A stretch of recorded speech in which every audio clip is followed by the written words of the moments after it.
이 시간 저희들에게 주시는 말씀은 사도행전이 되겠습니다. 사도행전 5장 1절부터 11절까지 말씀이 되겠습니다.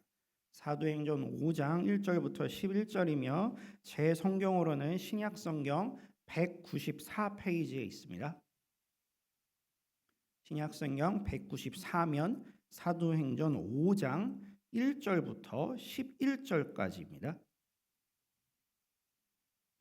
그러면 다 찾으신 줄로 믿고 교독하도록 하겠습니다. 저 먼저 1절 봉독하겠습니다. 아나니아라 하는 사람이 그의 아내 삽비라와 더불어 소유를 팔아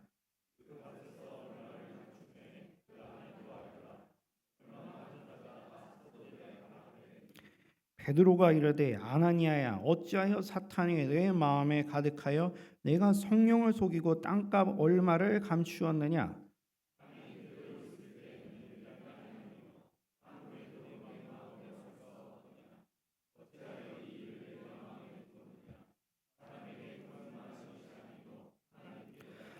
아나니아가 이 말을 듣고 엎드려져 혼이 떠나니 이 일을 듣는 사람이 다 크게 두려워하더라.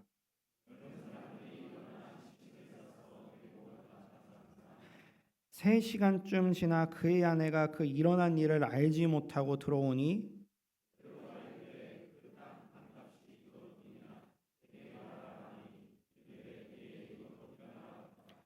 베드로가 이르되 너희가 어찌 함께 꿰어서 주의 영을 시험하려 하느냐.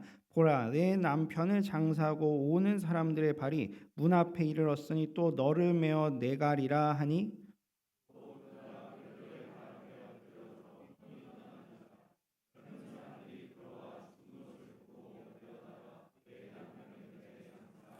합독하시겠습니다. 온 교회와 이 일을 듣는 사람들이 다 크게 두려워하니라. 아멘. 이 시간에는 담임 목사님께서 나오셔서 감추었습니까? 라는 제목으로 말씀 전하실 때 큰 은혜 받으시길 바랍니다.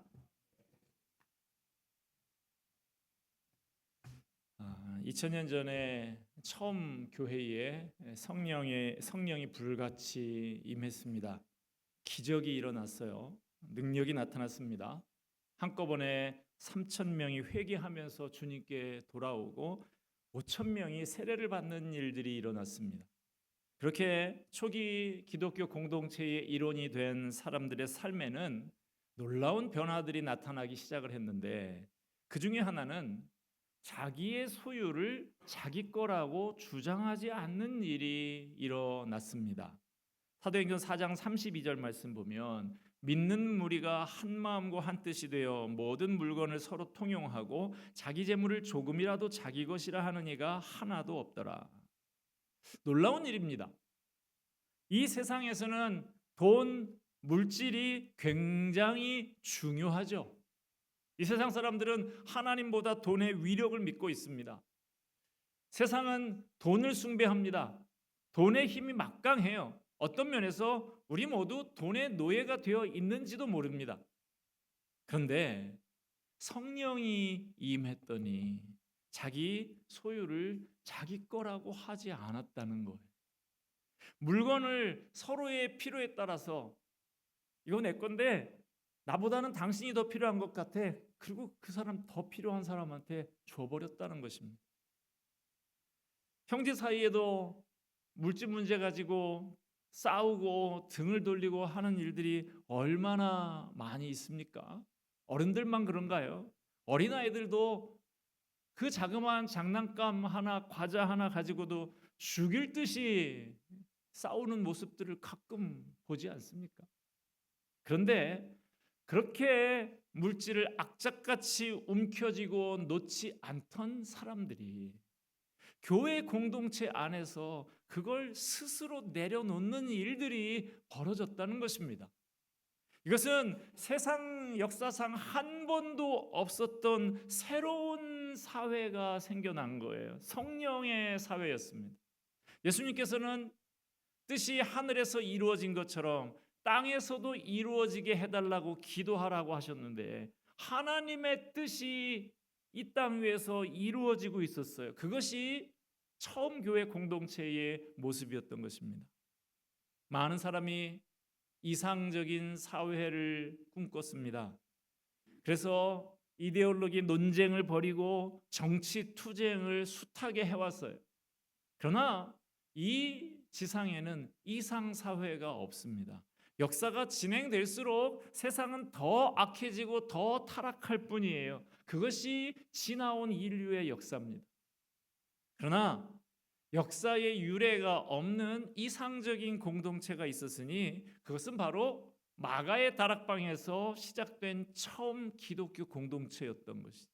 그들은 서로 마음을 나누고 삶을 나누었습니다. 또한 물건과 재산까지 내거 가리지 않고 조건 없이 다 나누었습니다. 이것이 사도행전 4장 끝부분에 나오는 처음 기독교 공동체의 모습이었던 것이죠. 그러나 이런 놀라운 일이 벌어지는 성령의 사회를 그냥 보고 넘기지 못하는 존재가 있으니 그게 바로 사탄입니다. 사탄은 이 세상이 완전히 자기 세상이라고 굳게 믿고 있었는데 예수님께서 오셔서 십자가에 죽으시고 부활하심으로 사탄의 세력이 급격하게 무너지고 자기 세상이 완전히 박살나게 됩니다. 그렇다고 사탄이 포기하겠습니까?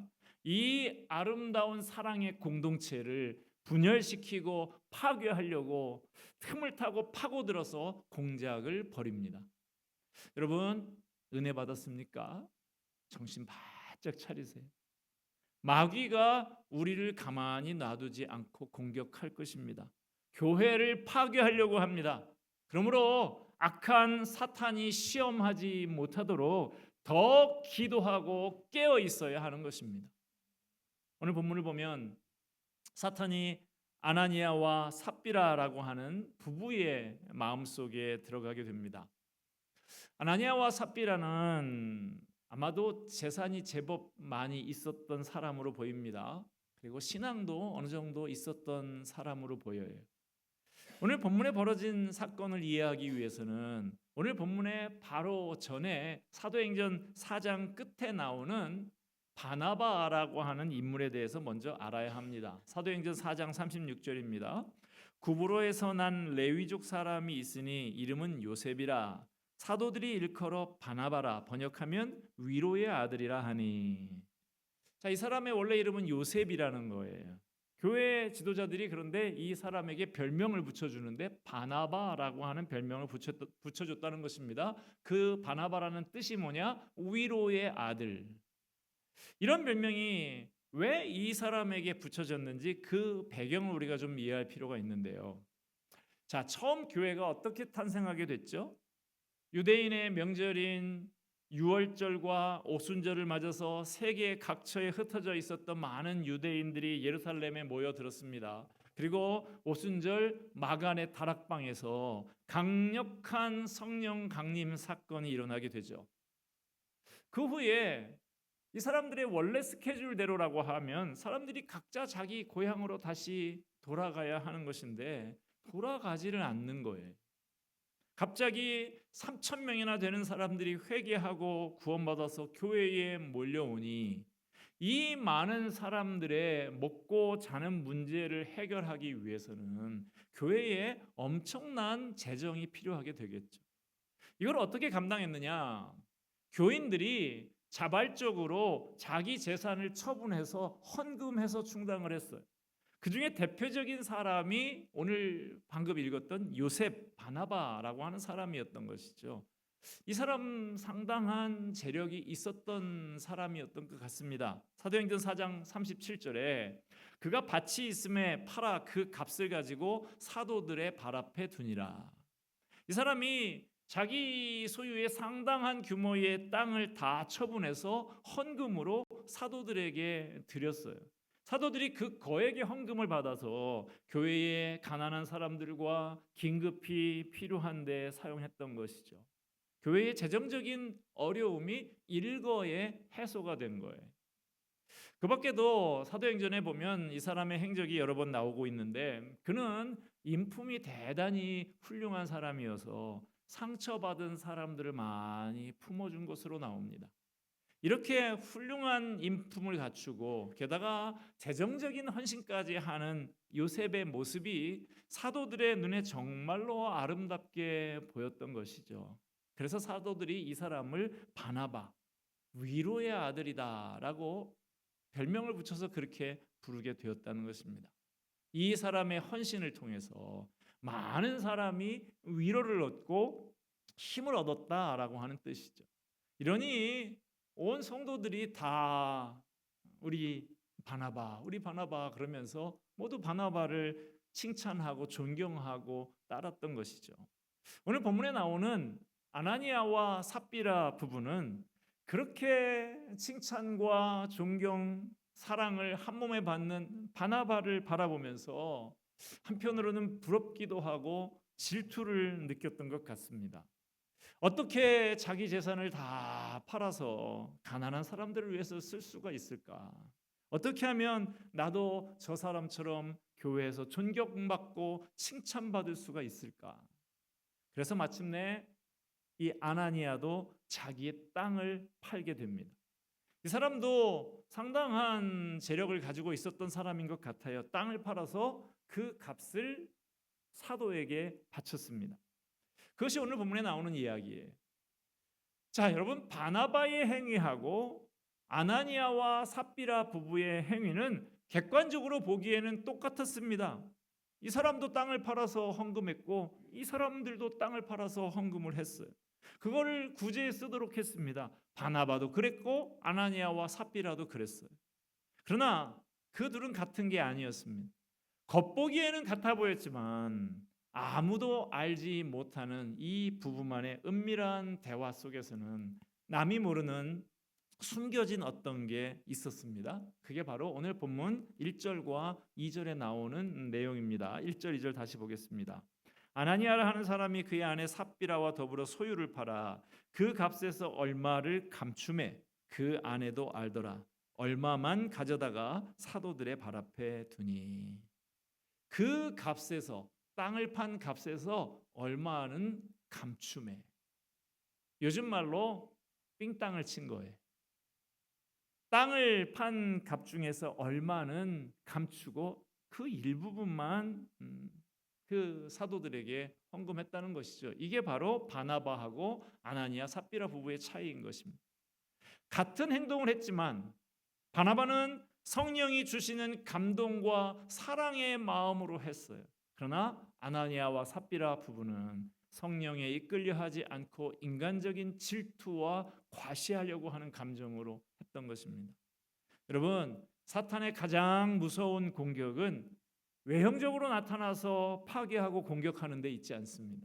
사탄은 은밀하게 이 부부의 마음속에 파고들어서 거짓의 영을 집어넣어 가지고 사람들을 속이려는 마음을 갖게 합니다. 마귀는 처음 교회 성령의 공동체를 파괴하기 위해서 거짓말하는 영, 속이는 영을 이 부부의 마음에 심어 놓은 거예요. 여기서 우리는 하나님께서 우리에게 주시는 메시지를 발견하게 됩니다. 교회가 외형적으로 성장할 수 있습니다. 교회에 사람들이 많아질 수 있어요. 선교하고 구제하고 선한 사업도 하고 사람들에게 칭찬과 박수갈채를 받을 수 있어요. 그러나 그 속에 뭐가 담겨 있느냐 하는 것입니다. 거짓의 영이 있느냐 진실의 영이 있느냐 하는 거예요. 이것은 겉으로 쉽게 눈치챌 수 없습니다. 마귀는 은밀하게 거짓의 영을 살짝 심어 놓습니다. 여기에 아나니아와 삽비라가 걸려든 거예요. 사실 아나니아와 삽비라는 대단한 사람들입니다. 여러분은 가난한 사람들 구제하기 위해서 집 팔아서 헌금하실 수 있습니까? 대단한 사람들인 거예요. 집 팔아서 일부라 할지라도 가난한 사람들에게 나눠주려고 한 것 얼마나 귀한 일입니까? 그러나 뭐가 잘못됐죠? 깨끗한 마음, 진실한 마음으로 하지 않았다는 거예요. 4절 다시 봅시다. 땅이 그대로 있을 때에는 내 땅이 아니며 판 후에도 내 마음대로 할 수가 없더냐. 어찌하여 이 일을 내 마음에 두었느냐. 사람에게 거짓말한 것이 아니요 하나님께로다. 다시 말씀드리지만 이 부분은 굳이 그렇게까지 할 필요가 없었어요. 집 팔아서 몽땅 다 바치지 않는다고 누가 뭐라고 하지 않습니다. 차라리 아나니아가 이건 제 재산의 일부입니다. 바나바 선생님처럼 그렇게 믿음이 있지는 못해서 전부 바치지는 못하고 이것밖에 못 드립니다. 부끄럽지만 받아주세요 했어도 전혀 문제될 것이 없었어요. 그것만 해도 충분히 칭찬받을 만한 일인 것이죠.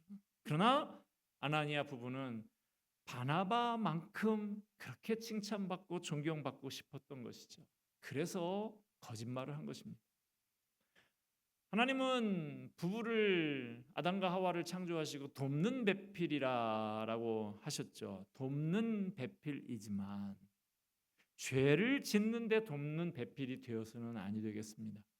한쪽이 죄를 지으려고 할 때 막아서야 하고 한쪽이 시험이 들었을 때 붙들어 주어서 시험에서 벗어나게 도와주는 것이 진정으로 돕는 배필인 것이죠.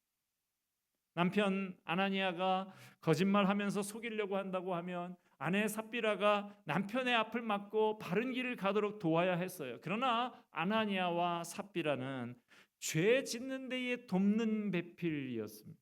악을 저지르는 남편을 말리지 않고 한 통속으로 공모해서 죄를 지었어요. 그 결과가 어땠습니까? 천하보다 더 귀한 생명을 잃게 되는 비참한 결과를 맺게 됩니다. 아나니아와 삽비라가 가진 문제가 뭐예요? 사람들의 시선을 중요하게 여기는 거예요. 사람들이 나를 어떻게 보느냐 하는 것이 중요한 것입니다. 하나님이 나를 어떻게 생각하시는가 하는 것은 덜 중요한 것이죠.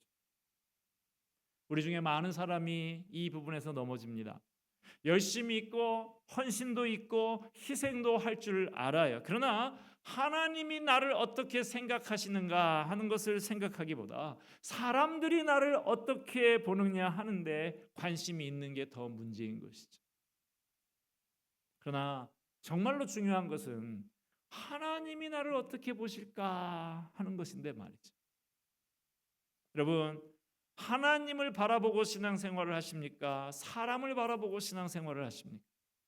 우리가 교회에서 신앙생활을 하면서 상처받는 경우가 있어요. 왜 상처를 받느냐?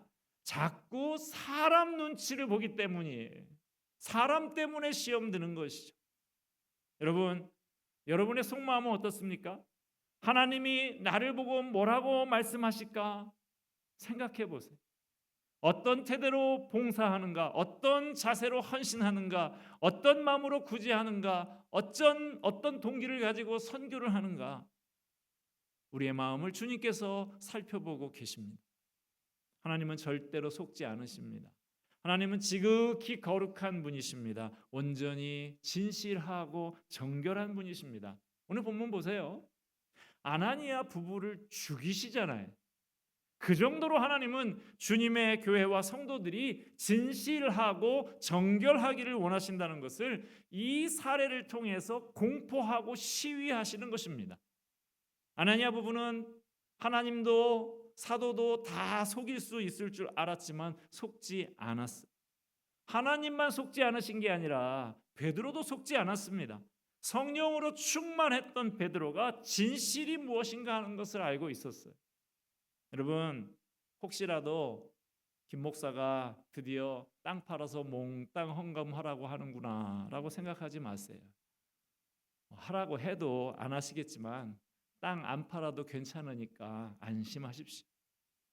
하나님이 그런 것 갖고 뭐라고 하지 않으십니다. 저 역시 그렇습니다. 문제는 진실하지 않은 거예요. 하나님을 속이고 성도들을 속여서 칭찬과 존경과 박수를 받고 싶은 마음, 그게 문제인 것입니다. 5절 봅시다. 아나니아가 이 말을 듣고 엎드러져 혼이 떠나니 이 일을 듣는 사람이 다 크게 두려워하더라. 여러분, 이 장면에서 이런 생각이 들지 않으십니까? 아니, 그래도 그렇지 하나님 너무하신 거 아닌가? 그래도 집 팔고 땅까지 팔아서 바치려고, 일부라도 바치려고 했는데 그 정도면 그래도 알아줘야 하는 것 아닌가? 그 정도로 죽일 필요까지 없지 않은가? 이런 생각 들지 않습니까? 저는 이 아나니아 삽비라 부부가 지옥 같다고 생각하지는 않습니다. 만약 이 사람들이 이것 때문에 지옥 갔다고 하면 여기 있는 우리도 천국 갈 사람 별로 없을 것 같아요. 그러나 문제는 거짓입니다. 하나님께서 거짓을 아주 싫어하시는 거예요. 사도행전이 이 아나니아와 삽비라의 사건을 기록한 것은 헌금 떼먹으면 어떻게 되는가 위협하려고 겁주려고 그러는 것 아니에요.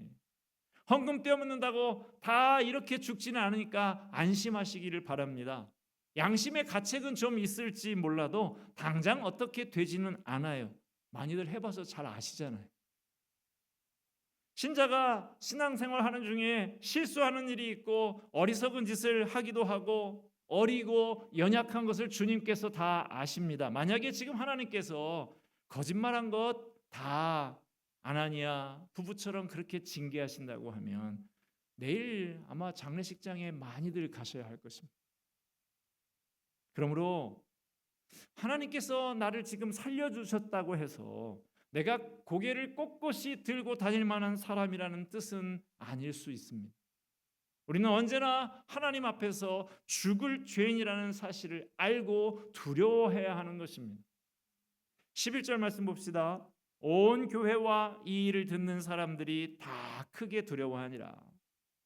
하나님께서 우리가 어리석고 연약한 것 감안해서 많이 봐주십니다. 그러나 방향과 목표가 비뚤어진 것은 분명히 바로 잡으세요. 그건 안 되는 거예요. 학교에서 시험만 쳤다 하면 밑에서 10등 안에 든다. 그거는 좀 꾸중받고 끝날 문제죠.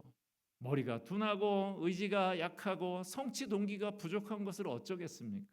그러나 학교를 가야 할 시간에 안 가고 엉뚱한 데 가서 엉뚱한 짓을 하고 있다고 하면 그건 그냥 놔둘 수가 없는 것이죠. 하나님께서 이렇게 충격적인 일을 벌이신 것은 처음 교회에 이제 막 일어나고 있는 부흥의 역사가 죄와 위선으로 말미암아 중단되어서는 안 되기 때문이에요. 아나니아와 삽비라의 사건은 처음 교회에 있어서 너무나도 충격적인 사건이었고 슬픈 일이었습니다. 교회가 막 생겨나서 부흥의 불길이 타올라서 은혜가 넘치고 사랑하고 축복하고 하나가 되고 가고 있던 시점에 이 부부의 그릇된 행동이 교회에 찬물을 끼얹는 일이 되고 말았던 것이죠. 이 사람들은 말하자면 시범 케이스인 것입니다. 이제 막 생겨난 주님의 거룩한 공동체에 거짓말의 영이 속이는 영이 죄악의 씨앗이 누룩처럼 퍼져나가면 안 되겠기에 하나님께서 급하게 그 예봉을 꺾고 모든 사람에게 경종을 울리시기 위해서 이들을 일벌백계로 죽이신 것이죠. 두려워해라, 조심해라 라는 그런 경고를 날리신 것입니다. 여러분, 아나니아와 삽비라의 사건을 보면서 우리 교회가 심각하게 경계하면서 받아들여야 될 줄로 압니다. 사람 많이 모이고 헌금 많이 하고 봉사 많이 하는 것만 중요한 게 아니에요. 하나님 앞에 진실해야 합니다. 깨끗해야 합니다. 우리 하나님 아버지께서는 지극히 거룩하십니다. 진실하고 깨끗하십니다. 그러므로 그분의 자녀된 우리도 거룩하고 진실하고 깨끗해야 합니다. 오늘날 우리도 아나니아와 삽비라 부부 같은 시험에 직면하고 있습니다. 우리의 신앙이 이 부부와는 다르다라고 단언하기 어렵지 않습니까? 그럴듯한 모습으로 교회에 나오고 있지만 외식하는 사람이 상당수 있어요. 아무 문제 없는 것처럼 멀쩡한 얼굴을 하고 그럴듯하게 차려입고 나와 앉아 있지만 그 속은 칙칙하게 멍들어 있는 경우가 많이 있습니다. 여러분, 성령을 속이려고 하지 마세요. 하나님 앞에 진실하고 솔직하셔야 합니다. 크게 두려워해야 합니다. 하나님은 속지 않으십니다. 자기 자신을 점검하십시오. 하나님, 사람 앞에서가 아니라 하나님 앞에서 점검하세요. 하나님께서 참으시고 용서하시고 기다리시는 동안에 말씀으로 깨우치며 기회를 주시는 동안에 돌이켜야 합니다. 제가 주일학교 어린이 주일학교 유초동부 다니던 그 시절에는 예배를 마칠 시간이 되면 전체 우리도 지금 그렇게 하죠. 예배 끝날 때 되면 다 일어서서 지금 우리가 무슨 찬송 부르죠? 그리스도의 계절 이렇게 하듯이 제가 다니던 유초등부 주일학교 그 어린이들이 그때 한 200 몇십 명 이렇게 됐었는데 거기 선생님 수십 명이랑 다 어린이들 다 일어나서 그렇게 같이 찬송을 힘차게 불러요. 함께 부르던 노래가 있었는데요. 이런 노래입니다.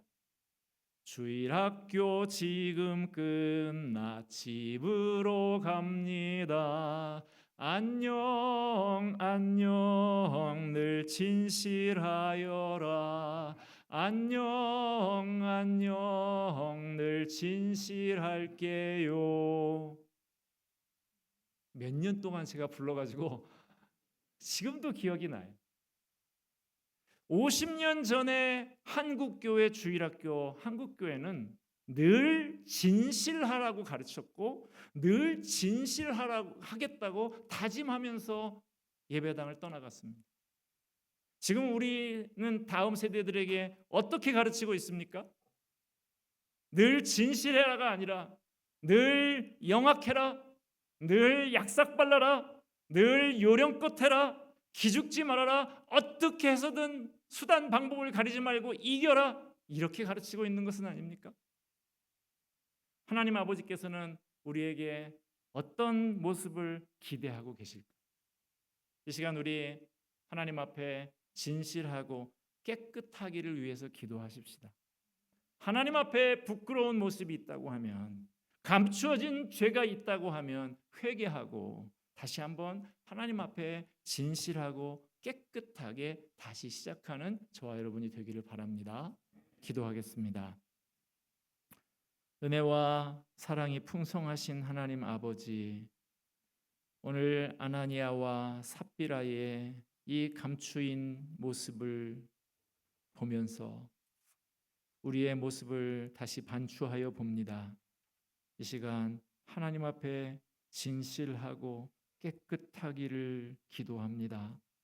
하나님 앞에 부끄러운 모습으로 나왔사오니 감추어진 죄 이 시간에 다 회개하고 다시 한번 하나님 앞에 늘 진실하고 깨끗한 하나님이 기대하시는 모습이 되기를 소원합니다. 주님, 우리를 불쌍히 여기시고 우리를 새롭게 하여 주시옵소서. 예수 그리스도의 이름으로 기도하옵나이다. 아멘.